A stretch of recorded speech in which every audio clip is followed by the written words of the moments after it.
Secretary Funk back on deck. Time check. Yeah. What's going on, people? Back on deck. Just coming to share. Do a record update. I've gotten a lot of records and maybe like almost 250 since I last made a video. And I said, man, now is the time to get on and share. And before I hard file them away, I mean, this is what prompted me to make the video, is because I have this stack that I need to put away.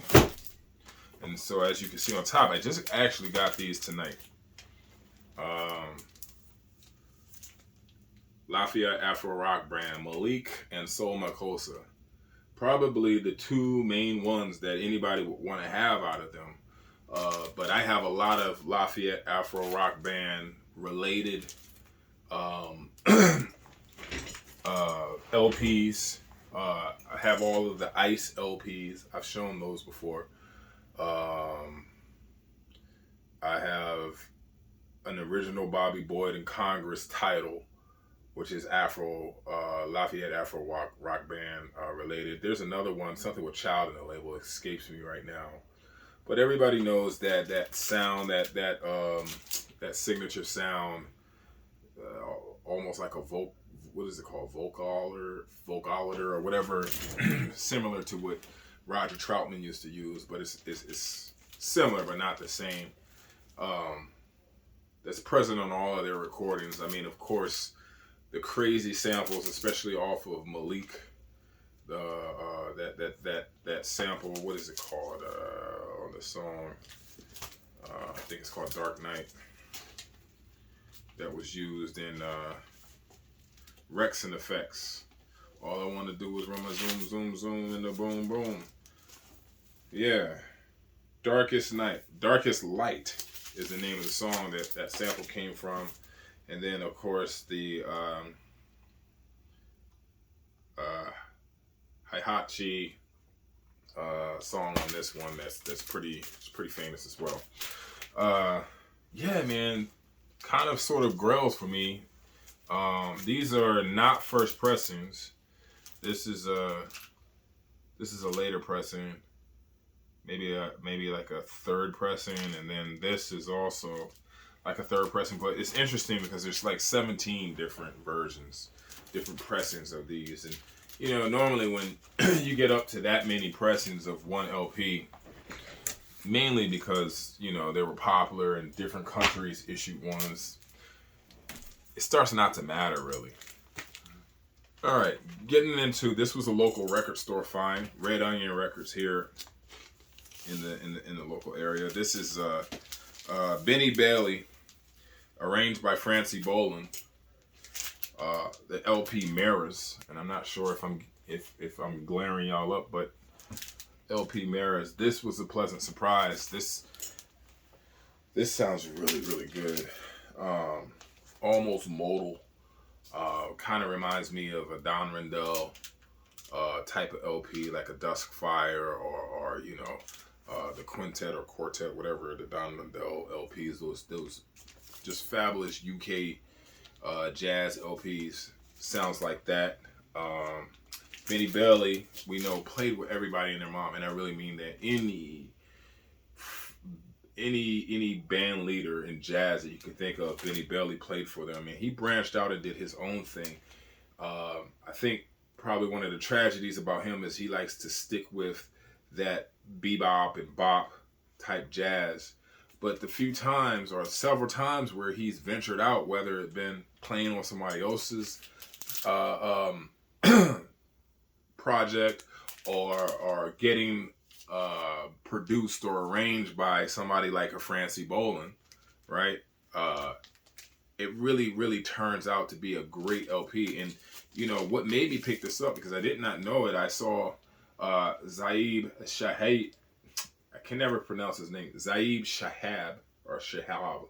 Zaib Shahab, the saxophonist or woodwind wind instrumentalist from Savannah, Georgia. That guy right there, Saib Shahab or Shahab. I'm pretty sure you guys would tell me how to pronounce it. And he's wonderful in it. You know, just his wind instrument playing in this does not disappoint. It's just as good as anything else that you would hear from him. That Summer Dawn album that's on Argo, or any of his that Savoy title with the kind of like hypnotizing cover, the yellow and black cover that's on Savoy. You know, that guy's playing is special, which is why his LPs are always hard to come by financially, or just as far as the availability. Took a dabble, not a dabble, but I made a point to go after some fire coming out of Australia. Australia has some really cheap heat for what you get in return. Like really, really big bang for your buck. Everybody knows Brian Brown for Carlton Street's LP, but this is my favorite Brian Brown LP. This is Bells Makes Me Sing by the Brian Brown Quintet. Now, pretty much every song off of this LP you can find on YouTube, and I really encourage everybody to go and sample this LP. This LP, if you're lucky, you could get it for under $100, but if you can't, it's not going to go for more than like 110. You know, the only thing it is I had to fly this one in. I had to fly all the Australian LPs in, except for the next one I'm going to show. So, you know, that could be like 20 or 30 bucks on top of everything. But, you know, this is cheap heat. This is fire music. I mean, geez, you know, one of my favorite LPs that I've purchased this year. Well worth the plane ticket. Check it out. Brian Brown. Bells Make Me Sing. Wonderful stuff. This one right here I got from The Plug, as I refer to him. If he's watching this, that's what I call you. The Plug. This is Stratus Funk. This is not that great, but you know, this is on the Kumquat label, which I love that label. Going all the way back to over 10 years ago when Fred Big Star used to shout out the Kumquat label.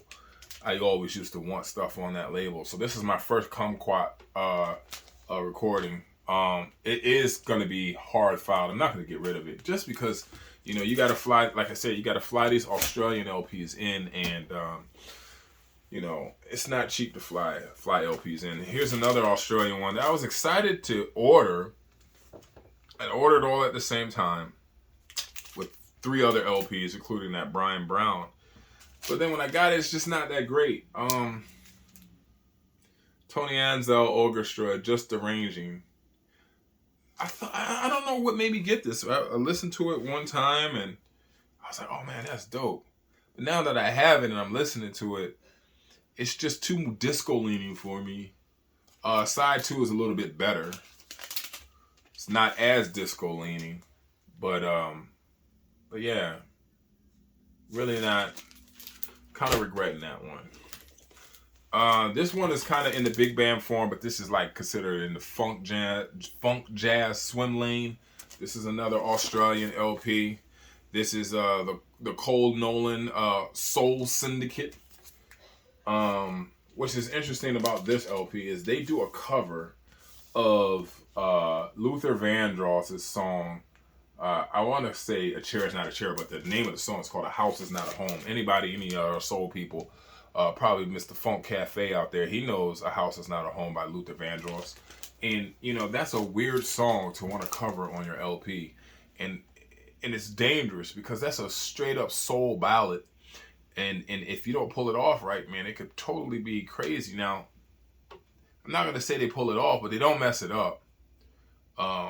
And it's interesting nonetheless. But it goes well with all of the other over-the-top, hard-hitting funk jazz, not only covers, but original cuts on this one as well. So that one's pretty dope.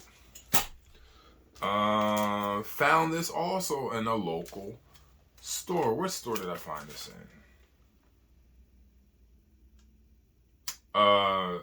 Joint Custody here in DC.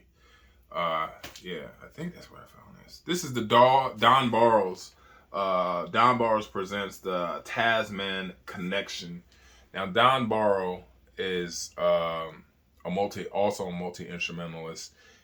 He actually tends to do, or at least the work that I like that he does, is more Brazilian jazz influenced. There's none of that on here. This LP starts off side one fabulous by the last song on side one, and then into side two totally falls apart. It gets really cheesy.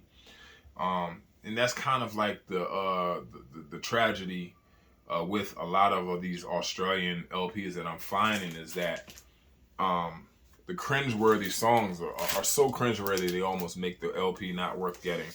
But this is not one of them. This is another Don Barros, Brazilian Parrot. I flew this one in. This is really good. This is, like I said, Brazilian heavy, great flute playing. Anytime there's jazz flute, you really can't go wrong. That's always going to be an instrument that complements anything that you're doing. It almost kind of sets it apart from the fray. When you're listening to jazz, you're going to get the saxophone or the horn and then the bass and all of that stuff. But when you throw a flute in there, it brings a different attitude to it. And this one is in the realm, or in the swim lane, of Brazilian music. So it's really, really good stuff. Let me check the time. Now, 11 minutes already. Don't want to go too long. Finally got my copy of the Keith Tippett Group's Dedicated to You, But You Weren't Listening. I mean, we all know this one, right? On the Vertical Swirl label. Someone threw it up on Discogs, probably just needed to sell it, and I grabbed it. For a great price. It's in immaculate condition on that Vertical Swirl label. I mean, and the song that made me pay attention to this, or that got me listening to this, I want to say it right because I get things wrong all the time. It's called Green and Orange Night Park, composed by Keith Tippett. Now, there's another version of that song on the Syndicate album. I have that up here somewhere. But the difference is between the two songs, the version of Orange Green Night Park on this LP and then on the Syndicate, is this. The Syndicate actually has like a chorus or vocals on it, so which is interesting. Another one from Joint Custody, Khalil El Zabar's The Ritual. Very dialed in LP. This is not just something that you just listen to anytime. I was doing some work on my computer while I was listening to this. This is really, really, really next level listening. A lot of movement, a lot of sound manipulation. Well, no, not sound manipulation, but sound utilization, percussive sound utilization. Very, very tribal, as you could probably guess from the cover. And then, we got Lester Bowie, Malachi Favors, Raphael Garrett on all of those names we know. And, it's what can I say? It's on the Sound Aspects label. Perfect listening LP. Very glad to have that. This is something that I've had a long time when I first started making videos, but I pulled this out to listen to it the other day, man, and it's just like I was listening to it for the first time. The Message by Jerry Will, the is he Argentinian?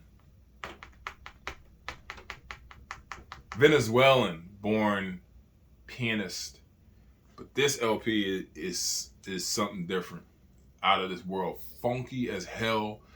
He has these raspy ass voice, man. This shit, this right here is, I'm just so surprised that I haven't seen this pop up more for sale or just in mentions where people are talking about funk jazz. This is, to me, is at the top of the list. So, like I said, that's not a recent buy, but I've had that for a while. Finally got my version of Get the Ball. This also came from the plug. This is the Release Music Orchestra on Green Brain. This needs no introduction or any explanation. We all know that one. Don't want to go there. Weird enough. Even though I don't like Joe Sample for his kind of ushering in smooth jazz. This is the one Crusaders LP that I definitely wanted to have for the Joe Louis track, which is just amazing. But the whole LP is actually not that bad, not too smooth jazz leaning. But this is just a wonderful piece of music. Southern Comfort by the Crusaders. And like I said, got it for the I think, let me give you the exact name of the song in case anybody wants to pull it up and listen to why I got this LP. Well, anyway, it's the song with Joe Louis in the title. It's like dedicated to Joe Louis or something like that. Also, another local record store pull. This is replacing a later pressing and a worse copy. So this is a better copy of San Francisco, Bobby Hutcherson, Harold Land, Blue Note, Liberty Press, which is where you want to be with this LP. That's a perfect LP. Still giving this a listen. Bob Moses, who has 1,000 different LPs that he puts out. There's something to be had on each one of them. I've not finished listening to this, but there is a song on here that was very interesting that is going to make me listen to the rest and get into this a little bit more. The name of that song is what's an Exodus. There's a song on here called Exodus, which is different as hell. Eventually I'll make it through Bob Moses' full catalog, probably sometime in my lifetime. Like I said, he has a lot of music, but I grabbed that one. Oh, Michael Longo, 900 Shades of Blues. Anybody know this one? On Groove Merchant. Jazz funk at its all-time highest. This was another local find at Joint Custody is where I got this. I mean, it's just so good to see these kind of middle-of-the-road priced LPs, 20, 30 bucks. It's good to get them out of your local record stores. I mean, who wants to fly those in? HR Records fine. Rusty Bryant's Fire Eater. We all know this one for the title track. This is a monster track. Total barn burner. Rusty Bryant, really not that interesting in my opinion outside of this LP, but this is the one to have, and it's just an immaculate condition. They did something weird with the I've never seen this. I don't know if this is gonna show up, but they Scotch taped the shrink wrap, so it's not gonna ruin the cover at all, but it's keeping the shrink wrap in place. I'm almost like, damn, that's not a bad idea. Maybe come up with a product that does that anyway to preserve the shrink wrap on LPs. But anyway, got that. Oh, this one right here. Just got this about a week or so ago. This is the local LP, Virginia group. 11th hour. This is on 11th Hour Records. Harbor. Name of it is Mason. This is the first pressing of this. This is a paste on cover. Very generic back. You know, the later pressings have the later pressings not only have a cover with cover art, but they're remixed, and so there's like some sound manipulation that are on those tracks that are not on this track, but you guys need to go and sample this one. This is some heat, and it's cheap. It's under $100. Local VA LP. Not really sure where to categorize it in. Maybe jazz, funk, a little bit of psychedelia, blues rock. It's all of the above. I think I'm gonna stop there because the rest of these are pretty much listens. Oh, one more Australian. One more Australian. Is this Australian? Yeah, Galapagos duck. A lot of their stuff is Australia, coming out of Australia. And this is Ebony Quill. I'm not a big fan of covers. I think it's lazy. Which is why I don't get into much organ funk. especially like the Blue Note organ guys, all the organ guys, the Hammond guys, always seem to get their kicks and cut their teeth by doing song covers rather than original songs. Drives me crazy.